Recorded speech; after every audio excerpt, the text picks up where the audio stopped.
여러분 안녕하십니까? 백성만 강도사입니다. 예. 자, 오늘 여러분과 하나님의 말씀을 대언할 말씀은 에레미야서입니다. 에레미야의 그 사역 가운데 이스라엘이 함락당했고 또 이 바벨론에 이제 잡혀가서 1차 포로, 2차 포로, 3차 포로까지 이제 완전히 이제 시드기야 왕에서 완전히 이제 예루살렘이 무너지는 것을 보게 됩니다. 그 가운데서 하나님께서 주시는 오늘날 우리에게 주시는 그 메시지가 뭘까? 하나님의 말씀을 보고자 합니다. 그리고 이 오늘의 설교는 예언적인 하나님의 말씀을 선포하고 있습니다. 그래서 오늘날 우리에게 영적인 이스라엘 백성된 우리에게 하나님께서는 어떠한 말씀과 어떠한 메시지를 증거하시는가, 그것을 여러분과 여러분에게 은혜를 끼치려고 합니다. 그리고 이 말씀은 예언적인 말씀이기 때문에 반드시 하나님께서는 성경에 말씀하신 그 말씀대로 그 옛날이나 지금이나 옛날이나 오늘이나 똑같다는 거죠.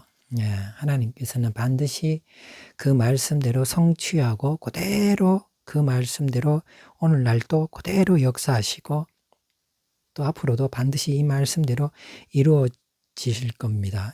이것이 하나님의 말씀의 능력이요 하나님의 말씀의 영원성입니다. 그렇기 때문에 영의 눈을 뜨고 보면은 에레미야는 옛날의 선지자요. 지금 뭐 몇천 년 전에 일어났던 그런 그 역사적인 어떤 그 역사적인 역사서밖에 되지 않지만은 영의 눈을 뜨고 보면은 이 말씀은 오늘날 똑같이 우리에게 말씀하시는 말씀입니다. 그래서 이때의 이 역사에 바벨론에 사로잡힐 때의 이 역사나 앞으로 영원한 이제 전국의 전 세계적인 어떤 바벨론의 세력의 역사나 똑같다는 거죠. 그렇기 때문에 우리는 하나님의 말씀 하나하나를 빠지면 안 됩니다. 왜? 특별히 예언적인 말씀이기 때문에 오늘의 말씀은 아주 중요하다. 그래서 하나님의 말씀을 보겠습니다. 자, 에레미야서 42장 7절부터 이렇게 쭉 이제 제가 말씀을 훑어가면서 하나님의 메시지를 증거할 건데, 근데 이 42장 7절부터의 이 말씀이 있기 전에 이 줄거리를 알아야 됩니다. 이 줄거리가 어떠냐? 에레미야는 거의 그 에레미야의 때에 다섯 사람의 왕이 있었습니다. 요시야 왕이 있었죠. 요시야 왕이 있었고, 그 다음은 요아스 왕이 있었죠. 그리고 요야김의 왕이 있었고, 요아긴의 왕이 있었고, 요야긴, 그리고 마지막에는 시드기야 왕. 이 다섯 왕이 이 사역할 때에 또 에레미야도 같이 사역한 것입니다.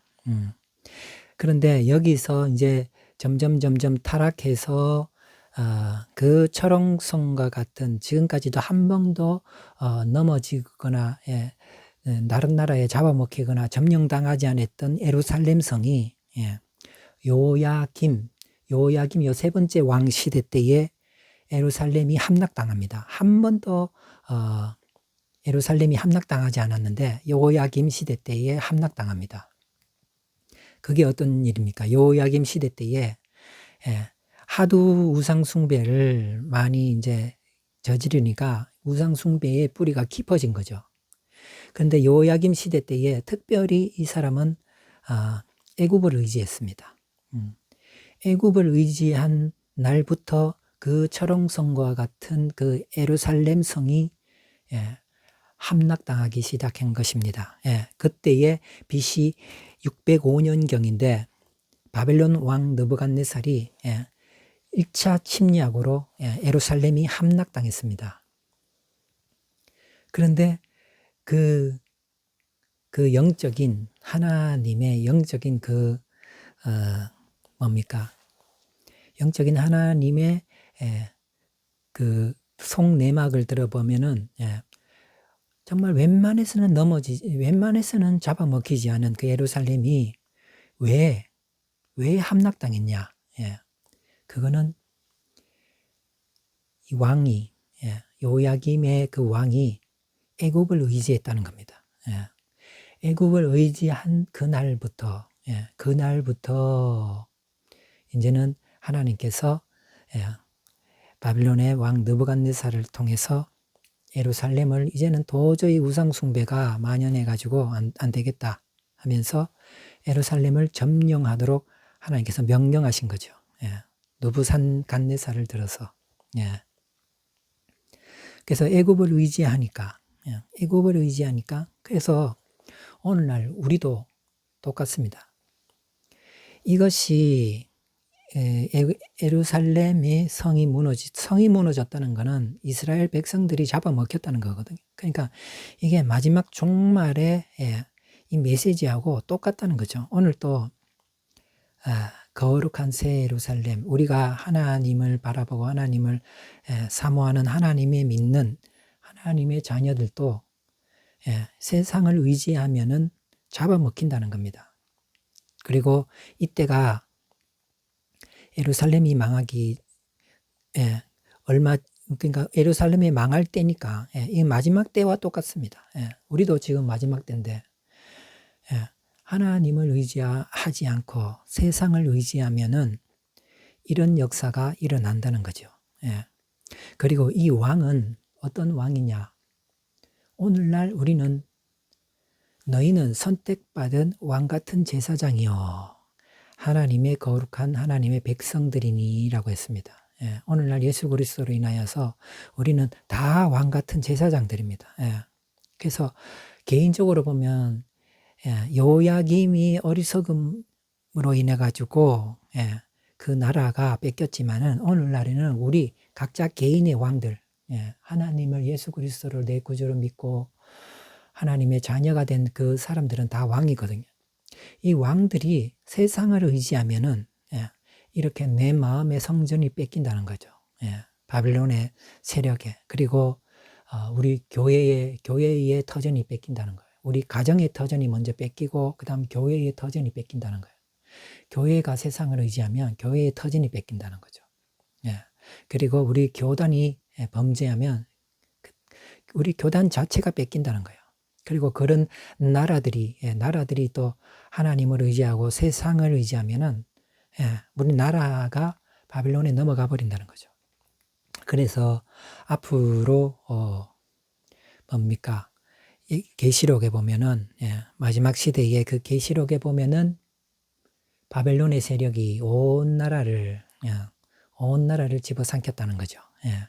그래서 여기서 있는 이 바벨론의 영이 그대로 마지막 때의 영과 똑같다는 겁니다. 그래서 하나님의 말씀은 어제나 오늘이나 똑같고 그 옛날에 말씀하신 것들이 그대로 살아서 우리에게 적용되고 역사되어진다는 겁니다.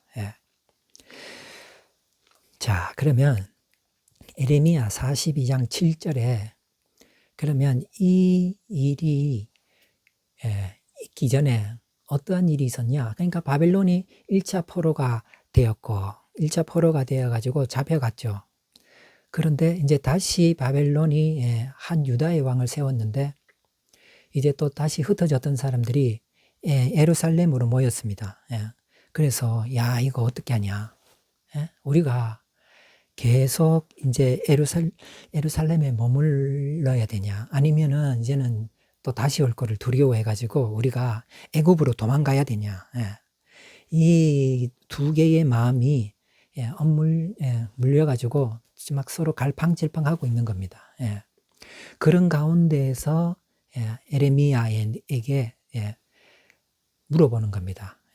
너희는 하나님을 너희의 하나님이 어떻게 말씀하시는지 우리가 들어보기를 원한다. 예. 그래서 그러면 하나님의 뜻이 어떤지 내가 다시 하나님의 뜻을 묻고 너희에게 말하리라 하면서 에레미야 42장 7절에 7절부터 하나님의 말씀이 임하게 되는 겁니다. 그래서 에레미야 42장 7절을 한번 보시겠습니다. 자, 7절에 10일 후에 여호와의 말씀이 에레미야에게 임하니라. 하나님께서는 반드시 내 사랑하는 백성들에게 하나님의 뜻을 묻고 따라가고자 하는 자들에게 하나님께서는 말씀하십니다. 그래서 10일 후에 하나님의 말씀이 에레미야에게 임했다는 거죠. 그래서 8절에 그가 가라사대 그가 가랴의 아들 요하난과 그와 함께 있는 모든 군대 장관과 백성의 작은 자로부터 큰 자까지 다 부르고 우리는 정말 하나님의 사람들은 너나 할 것 없이 큰 자나 작은 자나 다 연관되어 있는 겁니다. 그래서 군대 장관이나 뭐 작은 자나 큰 자나 다 불렀다는 거죠. 왜? 다 하나님의 말씀 듣고 다 천국 가야 되기 때문에. 그래서 모든 영혼들은 서로 도움이 되고 서로 얽히고 다 그러는 겁니다. 그래서 하나님께서는 작은 자도 다 불렀다는 거죠. 다 부르고 9절에 그들에게 이르되 너희가 나를 보내어 너희 간구를 이스라엘의 하나님 여호와께 드리게 하지 아니하였느냐. 그가 가라사대 간구를 드리지 아니하였느냐. 그러니까 하나님께서 말씀하시는 거죠. 10절에 하나님께서 너희가 이 땅에 여전히 거하면 너희가 이 땅은 어디입니까? 예루살렘이죠. 예루살렘 성전. 이 예루살렘이 있는 이 땅에 여전히 거하면 내가 너희를 세우고 헐지 아니하며 너희를 심고 뽑지 아니하리니 이는 내가 너희에게 내린 재앙에 대하여 뜻을 돌이킴이라. 참 하나님께서 기가 막힌 말씀입니다. 자, 너희가 이 땅에 여전히 거하면 그러니까 예루살렘의 이 땅에 여전히 거하면 자, 우리 영적인 성도들에게도 하나님께서 영적인 이스라엘 백성에게도 이제는 마지막 날이 이제는 코앞에 다가왔는데 너희가 이 세상을 의지하지 말라는 거예요. 내 마음이 세상으로 내려가지 말라는 거죠. 그리고 이 땅에 거한다는 것은 하나님의 영원한 새 예루살렘을 붙잡아라는 거죠. 새 예루살렘에 여전히 너희가 붙잡으면 너희가 이 마음에 하나님을 내 구주로 왕으로 모시고 내 마음에 하나님의 예루살렘을 여전히 붙잡고 거기에 떠나지 않고 거기에 거하면 이 말입니다. 내가 너희를 세우고 헐지 아니하며 세우고 헐지 아니한다. 아니 지금 견고한 어떤 그 성들도 이 나라들도 견고한 나라들도 그렇게 세워진 그 나라들도 다 헐판인데 하나님께서는 내가 너희를 그 가운데서도 내가 세우고 헐지 아니한다는 거예요. 하나님의 약속이죠. 세우고 헐지 아니. 왜? 네 마음속에 예루살렘을 내 말을 듣고 세상 의지 아니하고 예루살렘을 사모하면 영원한 천국을 바라보면 내가 세우고 헐지 아니한다는 거예요. 하나님의 세운 성은 영원할 것입니다. 아멘. 믿습니다. 아멘. 그리고 너희를 심고 뽑지 아니하리니. 자, 세우고 헐지 아니하며 심고 뽑지 아니하리니. 심었던 것들도 지금 뽑힐 판인데 전 세계가 지금 앞으로 이제 심었던 모든 것들이 세웠던 것들도 헐판인데 세우고 헐지 아니하며 너희가 심었던 것들도 뽑지 아니한다는 거죠. 그래서 영원한 하나님의 말씀을 심고 영원한 하나님의 천국을 심고 은혜를 심고 심은 것들 예루살렘을 심었던 것들을 세우고 헐지 아니하며 하나님의 영원한 도성을 심으면 그것들은 헐지 아니한다는 거죠. 예. 그래서 심고 뽑지 아니하리니 이는 내가 너희에게 내린 재앙에 대하여 뜻을 돌이킴이라. 아멘. 예. 우리 하나님의 마음은 재앙이 아니요 평안과 희락이라 하신 것처럼, 자, 지금 이 역사가 한번 예루살렘이 우상으로 극적으로 타락해가지고 하도 하나님께서 바벨론을 들어서서 예루살렘을 한번 무너뜨린 겁니다. 한번 점령해서 바벨론으로 데리고 갈 자는 데려가고 그렇게 이제 살릴 자는 살리고 그렇게 그런 일들이 있었는데, 보세요. 1차 재앙이 지나간 후에도 이는 내가 너희에게 내린 재앙에 대하여 뜻을 돌이킨다. 그러니까 얼마나 우리 하나님은 긍휼의 하나님인가, 이것을 볼 수 있습니다.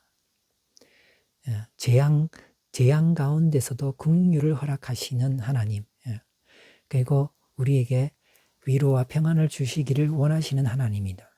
이런 1차 포로의 예루살렘의 함락 가운데서도 너희가 내린 내 재앙에 대해서 뜻을 돌이키면 이 재앙이 내리지 아니한다는 거예요. 이것이 우리 하나님의 마음입니다. 자, 10절 다시 보겠습니다. 너희가 이 땅에 여전히 거하면, 이제 우리 마음속에 하나님의 말, 하나님의 천국, 우리의 신앙, 우리를 내 왕의 구주로 모시는 그 마음, 이걸 지키면은 내가 너희를 세우고 헐지 아니한다는 거예요. 영원한 도성은 세워지고 헐지 아니하게 될 줄로 믿습니다. 그리고 너희를 심고 뽑지 아니하리니, 우리를 심었던 하늘나라의 백성들의 우리 하나님의 영혼들을 심었던 것은 내가 다시 뽑지 아니한다는 거예요. 그래서 이는 내가 너희에게 내린 재앙에 대하여 뜻을 돌이킴이니라. 하나님은 여호와여 진노 중에라도 긍휼을 잃지 마시옵소서. 그러니까 하나님의 속성이 그렇다는 거죠. 진노 중에라도 긍휼을 잃지 아니하시는 이 하나님. 그러니까 진노 가운데서도 그 긍휼함을 사모하는 자는 긍휼함을 받는다는 거죠. 그래서 이 말씀을 듣는 모든 사람들은 하나님의 긍휼함 가운데, 진노 가운데서도 그 긍휼함 가운데서 있으라는 것입니다. 그리고 저와 여러분이 되게 될 줄로 믿습니다. 그래서 너희를 구하며, 내가 너희와 함께하여 너희를 구하며, 그때에는 말세 때에, 그때에는 너희와 함께하며, 하나님의 예루살렘을 사모하는, 영원한 나라 예루살렘을 사모하는 그 자에게는 내가 너희와 함께한다는 거예요. 그리고 너희를 구원한다는 거죠. 그리고 그의 손에서 너희를 건지리니, 그의 손에서 너희를 건지리니 두려워 말라. 자, 11절. 자, 나 여호와가 말하노라. 너희는 그 두려워하는 바벨론 왕을 두려워 말라. 앞으로 일어날 하나님의 영적인 바벨론의 전 세계적으로 나타나는 이 바벨론의 세력을 두려워 말라는 거예요. 두려워 말라. 바벨론 왕을 두려워하지 마라. 왜? 내가 너와 함께하여 너희를 구원한다. 내가 너희와, 내 말이 아니라 하나님의 말씀이죠. 내가 너희와 함께하여 너희를 구원하며 그의 손에서 너희를 건지리니 두려워 말라. 하나님께는 그때에는 두려워하지 말라는 거예요. 여기서 11절에 두려워하지 말라는 말이 2번이나 나옵니다. 그러니까 그때에는 하나님 편의 선자들을 내가 더 함께하며 두려워하지 아니하는 믿음도 준다는 거죠. 그래서 너희는 마음의 애굽만 따라가지 말라는 거예요. 하나님만을 내 왕으로 모시고 하나님만을 의지해라는 거죠. 그래서 하나님께서는 마지막 때에 두려워하는 자들과 우상 숭배하는 자들과 음란한 자들과 이러한 악을 행하는 자들에게는 뭡니까? 그들을 멸하리라 그러죠. 그러니까 두려워하는 것도 죄라는 거예요. 왜? 두려워하는 것도 믿음이 없는 죄인 것입니다. 아니 우상숭배, 음란, 이런 것은 알겠는데 두려워하는 것도 죄인가 이렇게 생각할지 모르겠지만 하나님은 우상숭배나 이런 그런 어떤 죄악들하고 이 두려워하는 거하고 똑같이 여긴다는 거죠. 그래서 믿음이 없이 행하는 모든 것은 죄인이라 한 것 같이 하나님의 믿음의 선진들은 다 하나님의 믿음으로 두려움을 이기는 자들이었습니다. 예수 그리스도께 붙은 자들은 다 두려움을 극복한 자들이란 거예요. 그래서 우리가 믿음으로 두려움을 이길 수가 있다. 그리고 지금 하나님 앞에 붙은 자들은 두려움을 조금씩 이겨낼 수가 있다는 거죠. 그래서 마음속에 방주를 만들어 나가는 것 같이 우리의 천국도 만들어 나가야 된다는 거죠.